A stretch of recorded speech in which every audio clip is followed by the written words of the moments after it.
9장 1절에서 8절의 말씀, 또 우리가 함께 읽었던 요한복음 3장 14절에 17절 말씀, 그리고 또 히브리서 12장 1절에서 8절의 말씀을 가지고 하나님의 말씀으로 은혜를 나누려고 합니다. 요즘 우리가 스가랴를 가지고 QTA 묵상을 하고 있습니다. 스가랴가 참 구약의 복음이더라고요. 구약의 복음서와 같은 그런 말씀입니다. 그래서 오늘도 우리가 묵상한 스가랴 9장 1절에서 8절의 말씀을 가지고 은혜를 나누려고 합니다. 여러분 요즘 하늘 한번 쳐다보셨습니까? 쳐다볼 겨를이 없죠. 그죠? 먹고 사느라고 너무 힘들고 뭐 이것저것 하느라고 하늘 한번 쳐다볼 겨를이 없어요.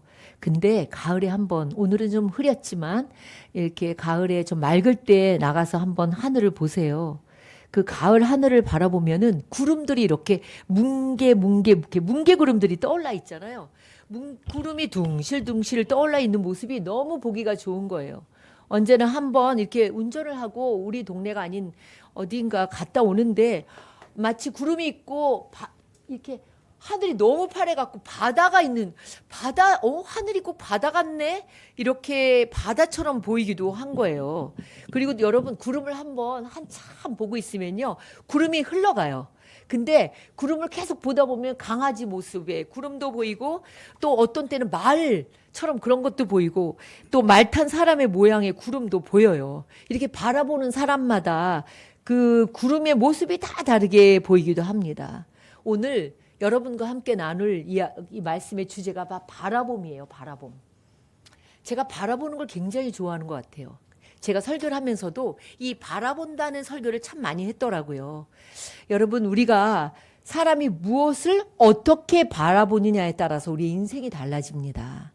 그러니까 어떤 사람은 자꾸 사람만 보고요. 사람만 따라가다가 인생을 망쳐요. 사람 때문에 실망하죠. 또 어떤 사람은 세상에 막 뭐가 좋다더라. 그럼 그것만을 따라가다가 결국은 낭패를 보기도 합니다. 성경은 분명히 말하고 있어요.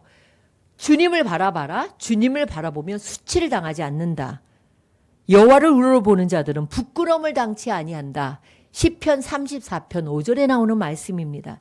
여러분 주님을 바라보면 절대로 부끄러움을 당하지 않아요. 수치를 당하지 않습니다. 오늘 본문 스가랴 9장 1절, 스가랴서는 지난주에도 했지만 굉장히 환상이 많아요. 어려운 말씀들이 많지만 그러나 그 말씀 속의 보화가 너무 귀한 보화들이 많아서 제가 이번 주도 스가랴 9장으로 말씀을 잡았습니다. 9장 1절에는 이렇게 시작해요.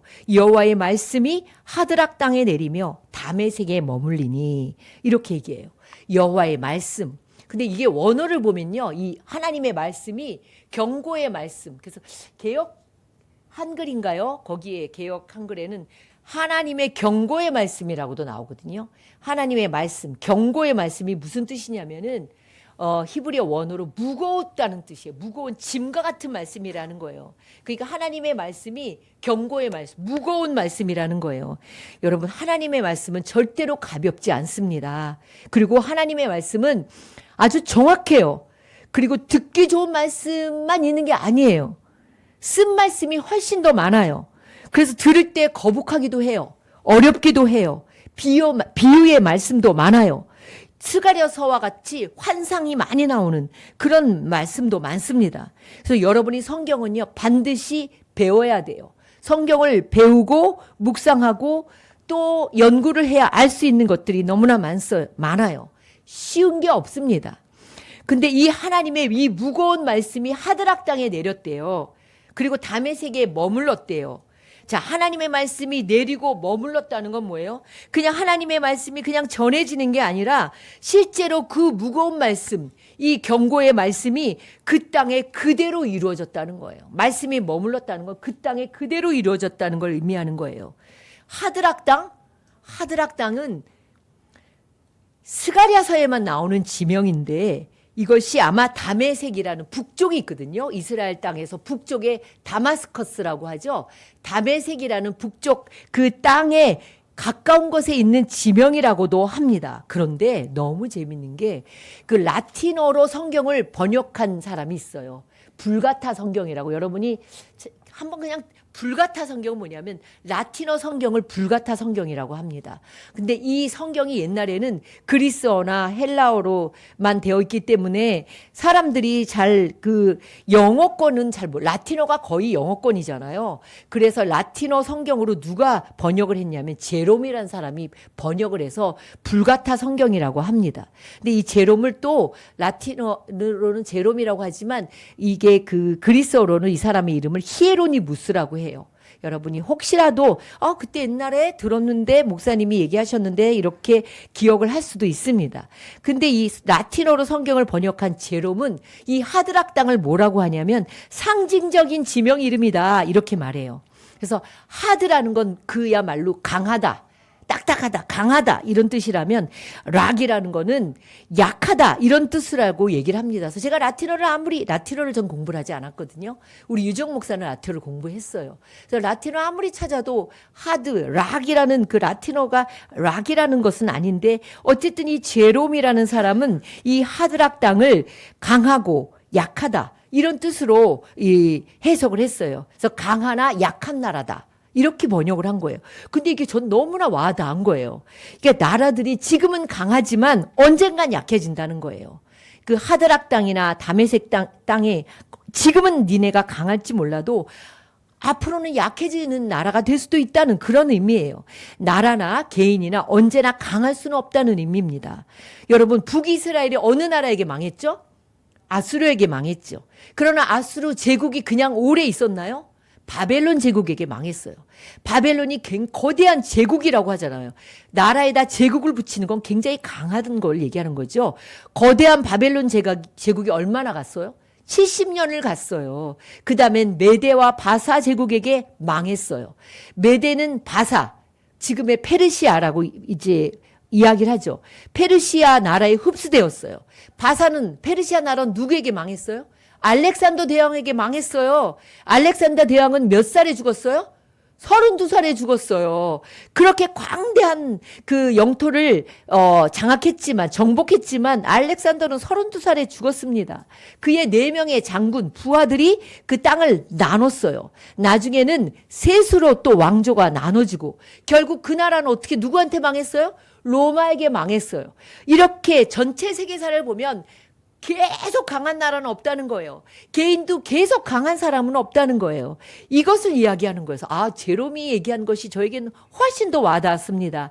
여러분, 지금은 강하고 힘이 있지만 언제 약해질지 모른다는 거예요. 개인이나 나라나 국가나 지금 강하다고 지금 힘이 있다고 교만하면 안 된다는 거예요. 또 하나의 의미가 있어요. 또 하나의 의미는 뭐냐면 바로 우리가 읽은 스가랴 9장 8절 말고 9절에 보면 이 나귀를 타고 오신 그 예루살렘에 입성하는 그 장면이 나옵니다. 바로 약한 자로 오신, 강하지만 약한 자로 오신 메시아를 의미하기도 합니다. 메시아는 약하나 강한 분이신 거죠. 예수님이 예루살렘 성에 들어오실 때 말을 타고 오셨나요? 아주 그 중에서도 나귀 새끼를 타고 입성하셨어요.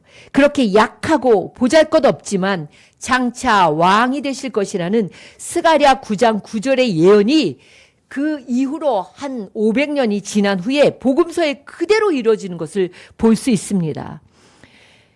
하나님을 대적하는 자들이 당장은 강해 보이지만, 그리고 하나님을 섬기는 자들이 약해 보이지만, 그러나 강한 자는 멸망할 것이고 약한 자는 강해질 것이라는 그런 말씀의 의미입니다. 하나님은 얼마든지 나라를, 또 개인을, 기업을 역전시킬 수 있는 하나님이신 거예요. 세상의 모든 흑마성쇠를 누가 쥐고 계세요? 하나님이 쥐고 계신 거예요. 그래서 지금 강하다고 자랑하면 안 돼요. 지금 무엇이 있다고 그것을 교만하면 안 된다는 것이죠. 내가 지금 약하다고 그것 때문에 의기소침할 필요도 없어요. 하나님께서 언제 약한 자를 들어서 강한 자를 부끄럽게 하실지 알 수 없기 때문입니다. 스가랴서의 배경은 참 안 좋은 상황이에요. 이스라엘이 포로에서 풀려났습니다. 고향으로 돌아왔지만 현실은 너무 어려웠어요. 성전을 재건하던 것들이 다 중단되었고 먹고 살기는 흉년이 들어서 너무 어렵고 주변의 민족들은 계속 위협하는 그런 어려운 상황 속에서 하나님은 뭐라고 말씀하시냐면 이제 너희 눈을 들어 나를 보라는 거죠. 여러분, 절망 중에도 바라볼 대상이 있다는 것, 그건 너무나 희망입니다. 그러니 여러분, 어려울 때 자꾸 현실을 바라보지 말고 또 옆에 있는 아내를, 남편을, 아버지를, 자식을 바라보지 말고 그럴수록 더 눈을 들어서 소망의 주님을 바라봐야 되는 거예요. 천년이 지나가도 변하지 않는 하나님. 하나님의 말씀은요, 이렇게 스가랴 9장의 9절의 말씀이 복음서에 그대로 이루어진 것처럼 언제나 하나님의 말씀을 의지하는 그 사람에게 그 약속은 그대로 이루어지는 거예요. 어떤 산악인이 히말라야를 올라가다가 갑작스러운 폭설에 갇혔습니다. 쏟아지는 눈보라 속에서 어떻게 방향 감각을 잃은 거예요. 자기 힘을 다 해서 너무나 이 사람은 에베레스트를 많이 갔기 때문에 알기 때문에 힘을 다해서 빠져나가려고 걸어갔지만 나중에 보니까 그 주변을 계속 맴돌고 있었던 거예요. 몇 킬로 안 되는 곳을 자기는 많이 걸었는데 보니까 주변을 맴돌고 있었던 거예요. 이걸 뭐라고 해요? 윤형방황이라고 하잖아요. 사람이 그래요. 어려움이 오면 내가 그걸 빠져나갈 거라고 생각하고 막 자기가 힘을 다해서 하지만 그게 쉽지 않습니다.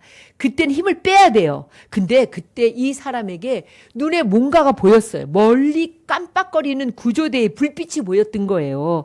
그 빛을 보고 걸어나갈 때 비로소 눈보라 속에서 빠져나와서 살아날 수 있었던 거예요.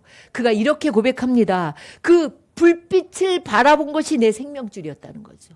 그 불빛을 안 보고 계속 땅을 보면서 아니야, 이렇게 가야 돼, 이렇게 가야 돼, 이렇게 하다 보면 그 사람은 결국은 얼어 죽고 말았을 겁니다. 그러나 그 구조대의 반짝거리는 불빛을 보고 빠져나왔을 때 그것이 그를 살릴 수 있었던 거예요. 오늘 스가랴 9장 1절 후반부에 사람들과 이스라엘 모든 지파의 눈이 여호와를 우러러본다, 이렇게 말씀하고 있습니다. 여러분, 우리도 마찬가지예요. 우리도 언제나 우리의 눈을 들어서 하나님을 바라봐야 돼요. 하나님을 보면 살아나게 되어 있어요. 그래서 저는 모든 것을 진단할 때 이 가정에 소망이 있구나. 주님을 바라보는구나. 어려움 속에서 주님을 바라보지 않고 있구나. 자기만 생각하고 자기의 어떤 생각대로 가는구나. 이 사람은 좀 오래 걸리겠는데. 그러나 하나님을 바라보는 그 가정은 소망이 있구나. 반드시 하나님께서 일하시겠구나. 살아나겠구나. 라는 것을 우리가 진단할 수 있는 거예요. 그러면 안 보이는 하나님을 어떻게 바라보냐. 바라보는 것에는 어떤 의미가 있는지 여러분에게 알려드리겠습니다. 하나님께서 지금은 힘들고 현실이 모든 것이 얽혀 있지만 하나님께서 하실 것이다. 하나님이 도우실 것이다. 이렇게 하시는 데는 반드시 하나님의 뜻이 있다. 하나님께서 풀어주실 것이다. 그렇게 바라보는 것을 말하는 거예요. 두 번째로는요, 주님을 간절히 사모하는 거예요. 다윗은요, 너무나 기가 막힌 그 왕이 쫓아오는데요. 죽을 수밖에 없는 그 속에서도 언제나 하나님을 간절히 사모하고 갈망했습니다. 내가 사모할 자는 주밖에 없다는 그런 고백을 다윗은 했습니다. 세 번째로는요, 하나님의 약속. 여러분에게 주신 하나님의 약속들이 있잖아요. 성경에요, 얼마나 많은 보석이 있는지 몰라요. 여러분, 이 성경을 다 가져가서 이렇게 덮어놓으면은 이 보화를 여러분이 캐내야 되잖아요. 말씀 속에 내게 주신 약속들을 붙잡고 믿음으로 기다리면서 하루하루를 허송세월하는 게 아니에요. 하루하루를 성실하게 살아갈 때 하나님께서 일하신다는 거죠. 네 번째로는요, 하나님의 인도하심을 따라가는 거예요. 하나님이 말씀하시는 대로 순종하며 따라가는 거예요. 내 생각은 아니에요. 그러나 하나님이 말씀하시면 난 하나님의 말씀하신 대로 순종하며 따라가겠습니다. 이게 믿음인 거예요. 아무리 얘기해줘도 때로는 이런 적도 있어요. 이분에게 이 말씀을 꼭 해야 되는데 이분이 그 말씀을 받아들일 준비가 되어 있지 않으면 절대로 신발 가도 그 말씀을 하지 않도록 하시는 거죠. 입을 봉하게 하시는 거죠. 하나님이 무슨 말씀을 하시든지 그 말씀에 순종하겠습니다. 이게 하나님을 바라보는 것이에요. 결국 바라본다는 건 우리가 하나님의 도우심을 기다리고 또 사모하고 그리고 주님께 내 생각을 내려놓고 주님을 따라가는 거예요. 주님께 순종하는 거예요. 오늘 스가랴 9장의 말씀이 바로 그 이야기예요. 여러분, 하나님을 바라보면 반드시 살아나게 되어 있습니다. 구약에 보면 광야에서 물이 없다, 음식이 없다, 아우 뭐 여기 왜 이렇게 열악해, 이렇게 불평할 때 하나님께서 모세에게 말씀하셨어요. 광야에 뱀이 나와서 그들을 뱀으로 물게 하셨어요. 그러니까 이스라엘 사람들이 장막에 들어가서 아이고 아우 아파, 아이고 아파 이러면서 뱀에게 물려서 막 죽어갈 때 하나님께서 모세가 하나님께 기도했습니다. 하나님, 저들을 살려주세요라고 기도할 때, 야, 그 장대에 놋뱀을 만들어서 달아라. 그리고 놋뱀을 바라보는 사람은 살아날 거라고 이야기를 하라고 하셨습니다. 그런데 끝까지 안 본 사람은 어떻게 해요? 광야에서 다 죽었어요. 아니, 뱀에 물린 것도 지금 힘든데 내가 그 구리뱀을 보게 생겼어?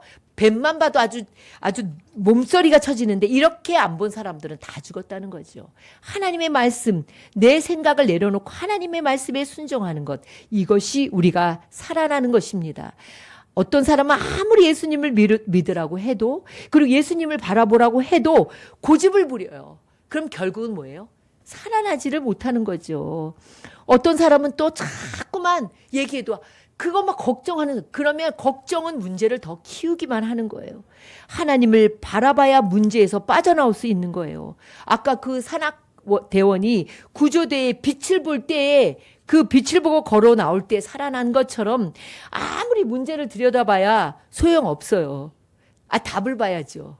애들도 문제를 풀 때, 우리 옛날에 제가 그 수학을 제가 못했거든요. 수학 문제가 너무 어려우면 아무리 들여다봐야 알아요? 공식을 알아야 풀죠. 그렇잖아요. 마찬가지로 우리가 하나님을 바라볼 때 우리가 문제에서 빠져나올 수 있는 거예요. 두 번째로는요, 교만하면 안 됩니다. 교만하면 그 교만한 사람들에게 하나님의 심판이 임하는 거예요. 이 이스라엘의 주변에 강대국들이 많았습니다. 두로와 시돈에 대해서 얘기해요. 블레셋의 나라들이 족속들이 나와요. 심판을 차례대로 이렇게 심판의 그 이야기가 이어집니다. 두로는 어떤 나라예요? 오늘 보니까 자기를 위해서 바다 위에 요새를 지었대요. 두로는요, 금과 은을 티끌같이 여겼대요. 진흙과 같이 여기고, 요즘 금값이 얼마나 비쌉니까? 근데 금을 진흙같이 여겼대요. 굉장히 아주 굉장히 많은 부를 가졌고, 이들이 배를 만들어서 팔았기 때문에 자기를 위해서 바다 위에 요새를 세웠다는 거는 굉장히 이 부를 자랑한 거예요. 지금도 그렇지만 옛날에도 배가 있는 사람, 요트 있는 사람들은 부자들이 요트가 있잖아요. 시돈은 어떤 나라예요? 지혜를 자랑하는 나라였어요. 하나님은 공의의 하나님이시라서 이 두로라는 나라, 자기를 위해서 불의한 불을 쌓고 그런 자신이 뭔가 자랑하는 것이 무너질 것이라고 말씀하셨어요. 실제로 어떻게 됐어요? 두론과 시돈의 나라는 완전히 멸망해 버렸습니다. 하나님은요, 지금도 하나님의 눈은 교만한 자는 낮추시고 겸손한 자를 세우십니다. 잠언 16장 5절에 마음이 교만한 자를 여호와께서 미워하신대요. 왜 하나님이 교만을 미워하실까요? 교만이라는 것은 무엇이냐면 철저하게 자기중심이에요. 자기중심으로 생각해요. 자기중심으로. 두로라는 나라가 어땠어요? 자기를 위해서 요새를 건축했다는 거죠. 그게 교만인 거예요. 창세기 11장 4절에 바벨탑도 보면 우리 이름을 내고 우리가 흩어짐을 면하자. 이거예요. 우리의 이름을 내자. 그리고 흩어지지 않게 우리가 꼭 똘똘 뭉쳐 있어야 돼. 이것이 다 교만한 거예요. 거긴 하나님이 없는 거예요. 오로지 자기 이익을 위해서, 자기 이름을 위해서, 그리고 흩어지지 못하도록 똘똘 뭉쳐 있는 하나님을 무시하는 거죠. 그리고 다른 사람들을 멸시하는 것. 이게 교만인 거예요. 하나님은 교만을 가장 싫어하십니다. 교만하지 않도록 우리는 해야 되는 거죠. 다윗은 시편 131편 1절에 이렇게 고백합니다. 하나님, 내 마음이 교만하지 아니하고 내 눈이 오만하지 아니하고 내가 큰 일과 감당하지 못할 놀라운 일을 하려고 힘쓰지 않겠습니다. 라고 기도합니다. 교만하면요, 결국 교만은 패망의 선봉이에요. 자신을 파멸로 몰아가는 거예요. 그러나요, 하나님은 너무나 놀랍습니다. 세상을 향한 이런 하나님의 심판은요, 그게 끝이 아니에요. 세상의 모든 사람들을 구원하시기 위한 모든 사람들의 시선을 하나님께 돌리기 위한 것이죠. 그래서 오늘 요한복음 13장 16절은 우리가 모두 외우는 것이지만 그러나 17절의 말씀이 더 귀한 말씀이에요. 하나님께서 아들을 세상에 보내신 것은 세상을 심판하려고 하시는 게 아니에요. 아들을 통해서 온 세상의 사람들을 구원하게 하시려는 것이 하나님의 뜻이라는 거예요. 그래서 하나님의 심판은 뭐예요? 목적이 심판으로 끝이 아니에요. 모든 사람들이 하나님께 구원받기를 원하시는 것이죠. 여러분, 주님을 바라보면 살게 되어 있습니다. 이스라엘의 모든 지파가 주님을 바라보니 그때부터 9장 8절에 주님이 보호하시기 시작해요. 진을 치세요. 보호하십니다. 주님을 바라보는 자들에게 하나님은 지키시는 거죠. 세상이 아무리 요동을 치고 흔들려도요, 주님의 시선 안에 있는 백성은 안전한 거예요. 여러분, 이제 가을에 학교 운동회 하잖아요. 아직 운동회 하나요? 가을 운동회 하면 망국기 이렇게 걸잖아요. 요즘도 거나? 걸고 내가 옛날에 뭐 하여튼 우리 애들 말고도 우리 애들 젊은 가정 할 때 운동회를 가보면 너무 재밌는 거예요. 가면 엄마 아빠들이 다 같이 이제 뭐 하고 애들이 또 달리기 하잖아요. 달리기 하면 뭐만 보여요? 많은 애들이 달리기를 하면 내 아이밖에 안 보여요. 그리고 내 아이가 뛰다가 넘어지면 엄마 하고 아빠 하고 울면 어때요? 뭐 하다가도 그 소리만 들려. 그 소리가 들린다는 거죠. 이런 것처럼 마찬가지로 하나님도 그런 거예요. 내 아이만 운동을 해도 달리기를 해도 꼴찌로 돌려와도 내 아이만 눈에 보이는 거죠. 다칠까봐 또 넘어져서 울면 가장 먼저 달려가는 게 아빠 엄마 아닙니까? 하나님도 그렇다는 거예요. 주님은 지금도 우리를 보세요. 내가 너를 안다. 그리고 내가 너를 언제나 보호할 거야. 눈동자 지켜주신다고 약속하십니다. 사랑하는 성도 여러분, 스가랴 9장은요. 교만한 나라, 약자를 괴롭히는 나라들에 대한 심판의 예언으로 시작되지만 그 중심에는요. 하나님의 눈과 그리고 또한 그 하나님을 바라보는 그 백성들의 눈이 마주치는 것을 우리가 1절과 8절에서 볼 수 있습니다. 그 두 눈이 마주치는 순간 회복이 시작되는 거예요. 우리의 신앙은요, 보는 싸움이에요. 자식을 볼 때도 제가 늘상 얘기하지만 자식도 가능성을 봐야 되는 거예요. 자꾸만 그 부족한 걸 보고 자꾸만 그걸 갖고 괴롭히면 안 되는 거예요. 우리가 눈을 어디에 두느냐가 우리의 믿음의 그 어떤 수준을 드러내는 거예요. 자꾸만 사람들 대단하고 잘 사는 사람 보면서 내 자신을 초라하게 느끼고 있지는 않습니까? 자꾸 문제만 바라보고 지금의 어려움 그런 것에만 자꾸 시선을 고정하면은 불안만 더 커지는 거예요. 여러분, 제일 나쁜 게 뭐라고 했어요? 비교가 독이에요. 독. 하나님은요, 우리 각각 사람에게 주신 독특한 개성과 고유한 특성이 있습니다. 어떤 사람도 존귀하지 않은 사람이 없어요. 어떤 사람은 대기만성, 늦게 되는 사람도 있잖아요. 어떤 사람은 어려서 참 호강하고 늦게 고생하는 사람이 있는가 하면 어려서 고생은 했지만 또 중년에 또 이렇게 잘 풀리는 사람이 있고 모든 사람의 과정이 다 다릅니다. 그러나 자기 스스로가 자기를 존중히 여기지 않으면 어떻게 세상을 살아갈 수 있겠습니까? 하나님이 여러분을 보배롭고 존귀하게 여겨주시는데 무엇이 두렵습니까? 시편 56편 11절에 내가 하나님을 의지하였은즉 두려워하지 아니하리니 사람이 내게 어찌하리까. 그러니까 하나님의 은혜가 임하면요. 그렇게 사람이 부럽지 않아요. 어떤 환경이 부럽지 않아요. 내게 주신 은혜가 너무 감사하고 내 자신을 사랑하게 돼요. 내 자신을 사랑해야 이웃도 사랑하죠. 나를 사랑하지 않고 내 이웃을 어떻게 내 몸같이 사랑하겠습니까? 그러니까 자존감이 어때요? 높아지는 거죠. 자존심이 높으면 안 돼요. 자존심은 내려놓고 나의 나를 존중하는 자존감이 높아져야 되는 것이죠. 우리가 살면서 정말 중요한 게 이 믿음의 눈입니다. 사건 속에서도 하나님을 바라보는 거예요. 왜가 아니라 하나님, 제가 얘기했죠. 터널을 어떻게 이 터널 언제 끝나요가 아니라 하나님께서 이 터널을 통과하게 하시는 그 하나님 이유가 무엇일까를 생각하는 사람들이 돼야 되는 거예요.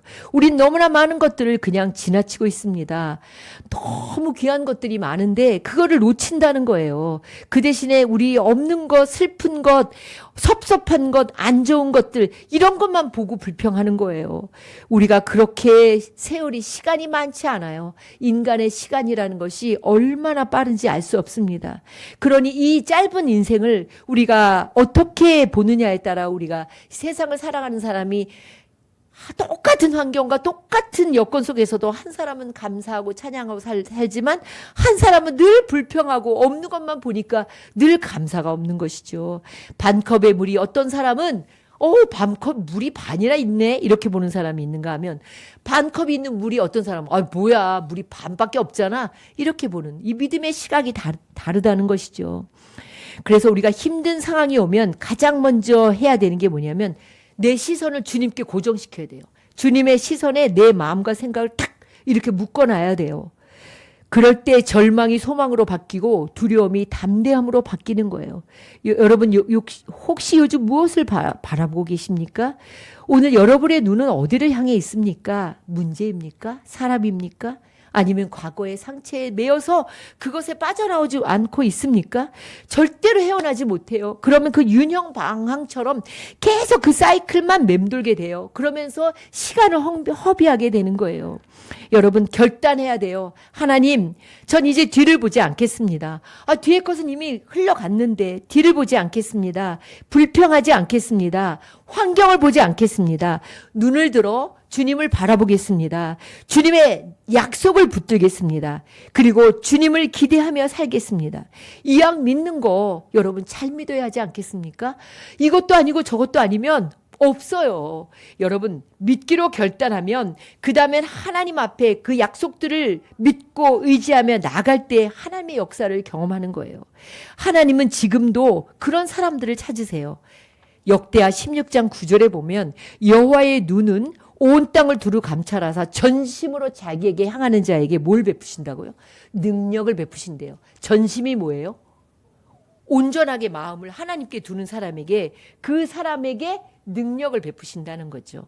여러분, 여러분의 마음이 자꾸만 이럴까 저럴까로 나눠주면 안 돼요. 기왕 믿는 거 하나님께 전심으로 하나님을 향해 나가면 하나님께 그 사람에게 능력을 베풀어 주신다고 약속하셨습니다. 기도하겠습니다. 사랑의 하나님 아버지, 종의 눈이 그 상전의 손을, 여종의 눈이 그 주모의 손을 바람과 같이 나의 눈이 오늘도 하나님을 바라보며 우리를 긍휼히 여겨주시기를 간절히 기다립니다. 하나님, 주님을 기다리며 기대하며 또 주님을 사모하며 주님께 순종하게 하옵소서. 예수님의 이름으로 기도드립니다. 아멘. 사도신경으로 신앙 고백하시겠습니다. 나는